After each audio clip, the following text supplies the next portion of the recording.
21일간의 경제여행 17. 무역을 왜 하나요? 사람들은 자신이 잘하는 일에 특화하여 생산하고 필요한 나머지 재화나 서비스는 시장에서 거래하여 구한다고 했습니다. 예를 들어 하느니 아버지께서는 자동차 회사에서 자동차를 만드시고 대가로 임금을 받습니다. 그 임금을 가지고 하느니네 식구에게 필요한 재화나 서비스를 시장에서 구입합니다. 우리와 이웃 사람들이 서로 거래하여 자신에게 필요한 것들을 구하는 이와 같은 원리는 나라와 나라 사이에서도 똑같이 나타납니다. 안녕하세요. 21일간의 경제여행 17번째 시간입니다. 오늘은 무역을 왜 하는지에 대하여 알아보도록 하겠습니다. 지금부터 여행을 시작해볼까요? 나라마다 보유하고 있는 자원이 다르고 기후나 환경도 다릅니다. 어떤 나라는 노동을 풍부하게 지니고 있고 어떤 나라는 금이나 석유 같은 천연 자원을 많이 지니고 있습니다. 또 자본을 풍부하게 지니고 있는 나라도 있습니다. 그렇기 때문에 잘 생산할 수 있는 재화나 서비스도 나라마다 다릅니다. 어떤 나라는 날씨가 좋아 농사를 잘 지을 수 있으며 어떤 나라는 기술이 좋아 컴퓨터를 잘 생산할 수 있습니다. 또 옷감을 더 잘 만드는 나라도 있습니다. 그렇다면 농사를 잘 지을 수 있는 나라는 농사에 특화하면 생산성이 높아집니다. 이와 마찬가지로 컴퓨터를 잘 생산하는 나라는 컴퓨터에 특화하면 컴퓨터를 더 많이 생산할 수 있습니다.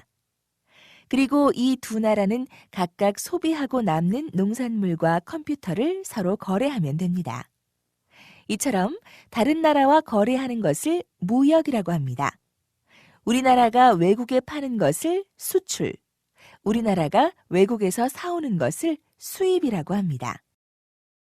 만약 우리나라가 다른 나라와 무역을 하지 않는다면 어떻게 될까요? 다른 나라와 무역하지 않는 나라의 경제를 폐쇄 경제라고 부릅니다. 폐쇄 경제에서는 필요한 재화나 서비스를 구하지 못할 수 있습니다. 예를 들어 석유가 나지 않는 우리나라는 다른 나라와 무역하여 석유를 구하지 않으면 자동차를 탈 수 없으며 추운 겨울에 집이나 학교에서 난방할 수도 없습니다. 또 비록 우리가 재화나 서비스를 직접 생산할 수는 있다고 하더라도 생산 비용이 훨씬 더 들어가기도 합니다. 예를 들어 외국에서 수입하면 한 개에 10,000원이면 살 수 있는 것을 우리가 직접 생산하면 한 개에 20,000원이 들어갈 수도 있습니다. 이 경우에 우리는 같은 물건을 비싸게 사는 셈입니다. 이처럼 만약 우리가 무역을 하지 않는다면 매우 불편해집니다. 여러분은 이런 세상에서 잘 살 수 있다고 생각하나요? 요즘은 나라끼리 무역을 활발하게 하고 있습니다. 이처럼 무역을 활발하게 하는 경제를 개방 경제라고 부릅니다. 우리는 다른 나라와 무역하면서 서로 의존하고 도와가며 살아갑니다. 우리나라가 외국에서 물건을 수입하면 그만큼 우리나라가 손해를 보는 건가요? 하느나, 너도 며칠 전에 친구와 장난감을 교환한 적이 있지? 네가 갖고 있던 장난감을 친구에게 주고 너는 친구로부터 만화책을 받았지? 네, 엄마. 그런데 왜요? 그 거래에서 누가 이익을 얻고 누가 손해를 보았다고 생각하니? 난 갖고 놀지 않는 장난감을 주고 좋아하는 만화책을 받았으니 손해가 아니죠. 친구도 더 이상 보지 않는 만화책을 나에게 주고 원하던 장난감을 얻었으니 손해봤다는 생각을 하진 않겠죠. 그럼 손해본 사람이 없네요? 맞나요? 그렇단다. 우리가 스스로 원해서 거래를 할 때에는 거래를 하는 사람들 모두가 이익을 얻는단다. 그 거래에서 손해를 보는 사람은 없지. 만약 그중 한 사람이라도 손해를 본다면 누가 거래를 하려고 하겠니? 거래를 안 하고 말지. 한 가지 예를 더 들어볼까요?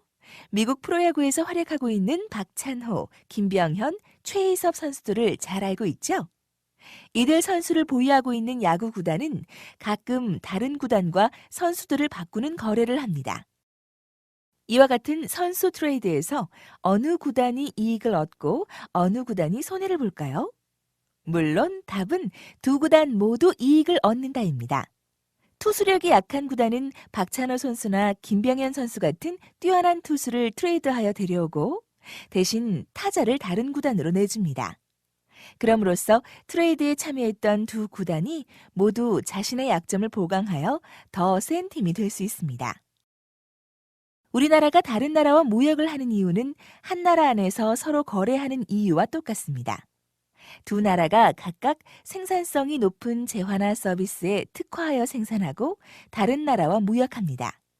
그리고 다른 사람과 거래할 때 거래 당사자 모두가 이익을 얻는 것처럼 다른 나라와 무역할 때도 두 나라 모두 이익을 얻습니다.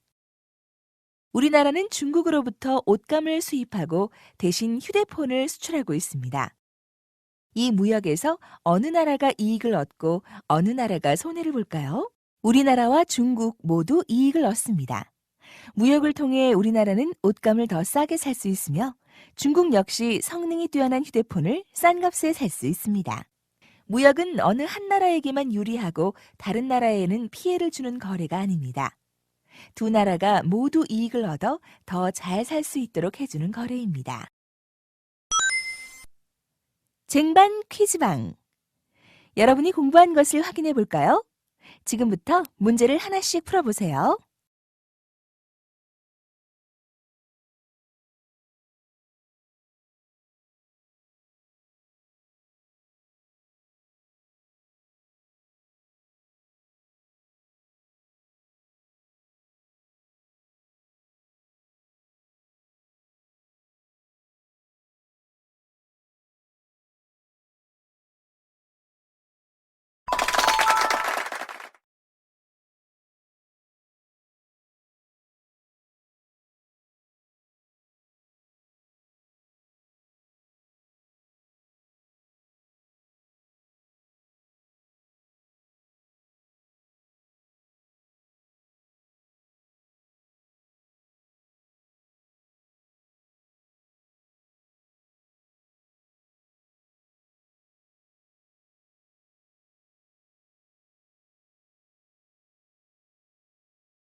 오늘 배운 내용을 정리해 볼까요?